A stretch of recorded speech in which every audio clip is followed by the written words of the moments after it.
Bienvenue dans cette nouvelle édition du QG News. Au sommaire, formation d'un nouveau gouvernement au Sénégal. La nouvelle équipe du Premier ministre Amadou Ba est composée de 38 ministres issus de toutes les régions du pays. Célébration des 60 ans de l'OAPI. L'Organisation africaine de la propriété intellectuelle est un organisme intergouvernemental regroupant 17 États africains chargés de protéger de manière uniforme les droits de propriété sur les territoires de ces États. Et puis la page sport Madagascar choisie par les dirigeants du basketball africain pour accueillir les qualifications de la Basketball Africa League 2023. Celles-ci se tiendront du 18 au 23 octobre prochain au Palais des Sports de Mahamasina. Mais tout d'abord, incriminé dans l'affaire Dabo Boukari, Gilbert Diendéré, l'ancien chef d'état-major particulier de Blaise Compaoré et deux autres militaires devant la justice. Le procès de l'affaire Dabo Boukari, du nom de l'étudiant en médecine assassiné en 1990, s'est ouvert ce lundi 19 septembre. Il avait été enlevé par des soldats de l'ex-régiment de la sécurité présidentielle au cours d'une lutte estudiantine. Capitaine au moment des faits, Gilbert Diendéré aurait ordonné l'enlèvement du corps de l'étudiant puis son inhumation à Pau, ville située à une centaine de kilomètres au sud de la capitale Ouagadougou. Les trois accusés sont poursuivis pour complicité d'arrestation illégale, séquestration aggravée, complicité de coups et blessures ayant entraîné la mort sans intention de la donner et recel de cadavres, entre autres. L'Association nationale des étudiants du Burkina Faso, qui a salué l'ouverture de ce procès, exige par ailleurs que tous ceux qui sont impliqués dans l'affaire Dabo Boukari soient appelés à comparaître et à répondre de leurs actes, quel que soit leur statut et fonction. En Afrique du Sud, le principal conseiller et confident du roi Zoulou, King Misuzulu, couronné monarque le mois dernier malgré une contestation au sein de la famille royale, a été tué samedi 17 septembre. Dans un communiqué, Sile Zikalala, membre de la législature régionale, a annoncé que Dumisani Blasius Kumalo a été tué par des hommes armés pour le moment non identifiés peu après avoir assisté à la danse des roseaux à Nongoma. Dumisani Kumalo, 76 ans, était chargé de régler les différends au sein de la communauté zoulou. Notons qu'au cours de la cérémonie qui s'est tenue samedi, la sécurité avait été renforcée après que les opposants au nouveau roi avaient proféré des menaces et prédit un bain de sang si la célébration avait lieu. L'hypothèse selon laquelle ce meurtre serait lié à la querelle de succession n'a cependant pas encore été clarifiée. Un gouvernement de combat et de défi, c'est comme ça qu'est décrit le nouveau gouvernement sénégalais formé samedi dernier. L'équipe composée de 38 ministres, dont 8 femmes, a été formée suite à la nomination d'Amadou Ba au poste de Premier ministre. 14 des 38 nouveaux ministres ont gardé le même portefeuille que dans le gouvernement sortant. Joël Ballot. Un nouveau gouvernement pour redresser la barre économique et sociale au Sénégal voit le jour. Le 17 septembre 2022, après l'annonce par décret présidentiel de la nomination de Amadou Ba au poste de Premier ministre, il s'ensuit le dévoilement d'un nouveau gouvernement de 38 ministres. Avec l'appui de son gouvernement, le Premier ministre Amadou Ba, de par son expérience en matière de gouvernance, entend atténuer les tensions entre l'État et l'opposition. Le président de la République a toujours eu confiance en moi. En effet, depuis plusieurs années, d'abord en tant que directeur général des impôts, puis ministre de l'économie et des finances, ministre de l'économie, des finances et du plan, ministre des Affaires étrangères et des Sénégal de l'extérieur. Dans ce nouveau gouvernement, quelques personnalités restent à des postes stratégiques. Sidiki Kaba, ministre des Forces armées, Antoine Félix Diomé à l'intérieur, Aïssata Tall Sall aux Affaires étrangères. Cependant, malgré le trophée de la CAN 2021 remporté par le Sénégal et une qualification à la Coupe du Monde prévue en novembre 2022, Matar Ba, ministre des Sports, est démis de ses fonctions au profit de Yankoba Diatara. Les priorités majeures que le président a fixées se déclinent à travers l'amélioration du pouvoir d'achat des ménages, de la stabilité des prix, de sécurité, de logement, d'assainissement, d'éducation, de formation professionnelle, d'insertion, d'entrepreneuriat et d'emploi. 14 des 38 nouveaux ministres gardent le même portefeuille que dans le gouvernement sortant, le gouvernement de combat et de défi, qui intègre 8 femmes et 8 jeunes de moins de 40 ans, tels que Pape Malick Ndour, ministre de la Jeunesse, mettra en avant la volonté manifeste du président Macky Sall de construire un pays uni, donnant la parole aux jeunes et femmes pour l'évolution de la société. L'Organisation africaine de la propriété intellectuelle célèbre ses 60 ans cette année. Le lancement des activités relatives à cette célébration a eu lieu mardi 13 septembre à Yaoundé, date qui coïncidait notamment avec la célébration de la Journée africaine de la technologie et de la propriété intellectuelle. À cet effet, une conférence a réuni des experts du secteur dans la capitale camerounaise. Ces derniers ont notamment échangé autour du thème propriété intellectuelle, levier de l'industrialisation et de la diversification économique en Afrique. Joël Ballot.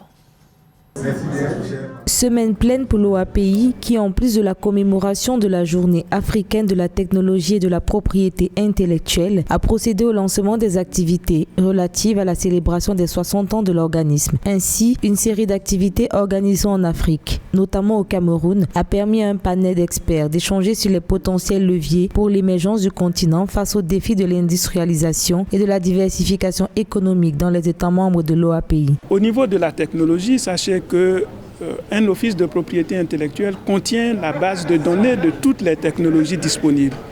Or, pour s'industrialiser, il faut déployer des technologies et ces technologies peuvent être mises à disposition par l'OAPI. Au cours de cet échange, le panel s'accorde davantage sur l'importance pour les 17 États membres de l'OAPI à multiplier les stratégies pour un meilleur accroissement économique. Nombre de produits tels que le poivre de Penja ou encore le miel blanc d'Oku sont certifiés par l'OAPI. Cependant, pour Thomas Babisakana, ingénieur financier, il est nécessaire que les États actionnent plus de leviers financiers pour faciliter la production et la commercialisation locale des matières premières agricoles. Pour produire de façon manufacturée, il vous faut avoir les technologies. Vous voyez, on revient donc à la question de la propriété intellectuelle. Vous ne pourrez pas améliorer vos processus productifs, accroître la part de l'industrie sans maîtriser les technologies, sans permettre à ce que les industriels aient accès, vous voyez, aux technologies qui sont les plus avancées et qui permettent de produire moins cher. En marge de cette journée, mais toujours dans le cadre des 60 ans de l'OAPI, se tiendra en Côte d'Ivoire la 9e édition du Salon africain de l'invention de l'entreprise innovante du 16 au 19 novembre 2022. Il s'agira de sensibiliser inventeurs, chercheurs, industriels, opérateurs économiques sur le rôle que joue la propriété intellectuelle et l'innovation dans le développement technologique et industriel. Dans l'actualité sportive, c'est à Alger, la capitale algérienne, que sera effectué le 1er octobre prochain le tirage au sort de la phase finale du championnat d'Afrique des Nations 2022. 18 pays, dont l'Algérie, pays hôte, sont en lice pour cette compétition continentale.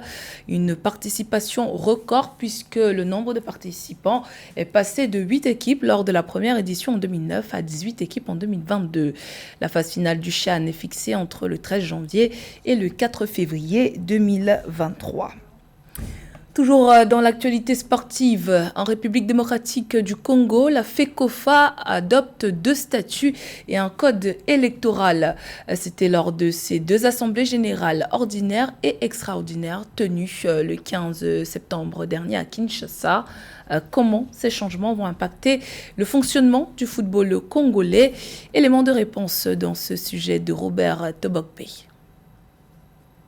Des travaux consacrés au bilan et à la relecture des textes de la FECOFA, la Fédération congolaise de football association, pour une réforme de la machine du football. En optant pour une double assemblée générale, l'instance du football de la République démocratique du Congo veut aller à la vitesse de croisière vers un football qui répond aux atteintes prescrites par les normes CAF et FIFA. Tel que je viens de le dire, le plus dur a été accompli. Présentement, il faudra corriger le texte définitif, l'envoyer à la CAF et à la FIFA, qui va nous le renvoyer.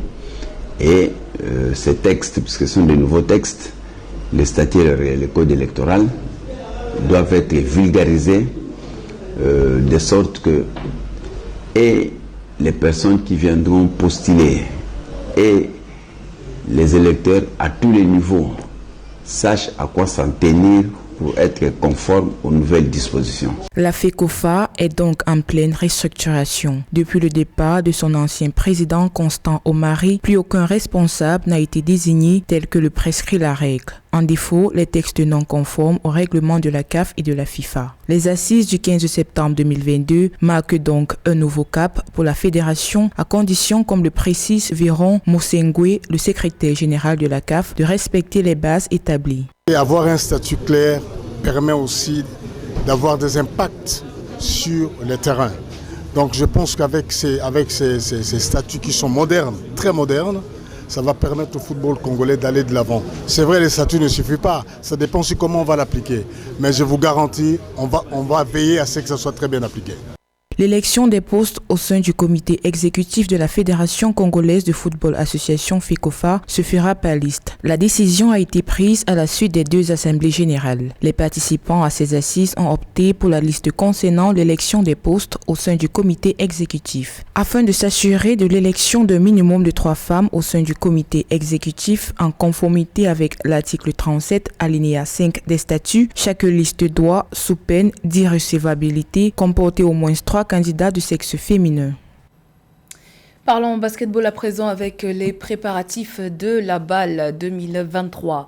Madagascar a été désigné pour accueillir les qualifications de la compétition qui auront lieu du 18 au 23 octobre prochain. L'édition 2023 de la BAL verra la participation de 48 équipes réparties en 8 groupes. Plus de détails avec José Douglas. Après l'Afro-Basket U18, c'est Madagascar qui a été choisi par les dirigeants du basket africain pour l'organisation de la Basket Africa League BAL du 18 au 23 octobre 2023. Perturbé par la pandémie de Covid-19, cet événement sportif financé en partie par la NBA a vu le jour en 2019. Son objectif premier, permettre de développer le basket africain qui possède des joueurs très talentueux dans certains pays du continent. Clairement, on a vécu une saison 2 qui a été exceptionnelle. Quand je parle des étoiles dans les yeux, parce que c'était un très beau moment et on a pu voir le vrai talent africain.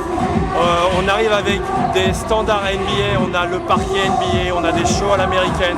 Donc c'est vraiment réussir à avoir ce talent qui est sur le continent dont on parle. Tout le monde en parle, mais c'est de voir comment on professionnalise le basket sur le continent. Et selon la Fédération malgache de basket, les matchs se joueront au Palais des Sports de Maya Massina. La BAL, comme on la surnomme, verra la participation de 48 équipes et les formations seront partagées en 8 groupes. Et comme veut la formule, les 2 premières équipes par groupe de qualification obtiendront leur ticket pour l'élite 16.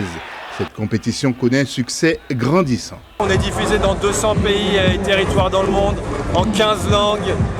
On a des engagements qui sont fous sur les réseaux sociaux. On a 600 millions d'engagements sur nos réseaux sociaux, plus de 100 millions de vidéos vues. Donc il y a un vrai engouement, il y a un vrai focus qui est sur le continent africain. Sans aucun doute, la NBA a choisi de créer une ligue sur le continent africain. C'est la seule région dans le monde où elle a créé une ligue hors Amérique du Nord. Il s'agira bien entendu de la phase qualificative de la Basketball Africa League. Quelques fédérations sont qualifiées d'office, exemple le Rwanda, le Sénégal et l'Égypte. Rappelons que la dernière finale de la BAL s'est tenue en mai dernier et a vu la victoire des Tunisiens de Monastir face au Petro Luanda d'Angola. La 3e place est revenue à Zamalek d'Égypte devant FAP, les forces armées et police du Cameroun. C'était le journal de la rédaction. Merci pour votre fidélité. Dans un instant, une nouvelle édition de l'actualité sur Africa.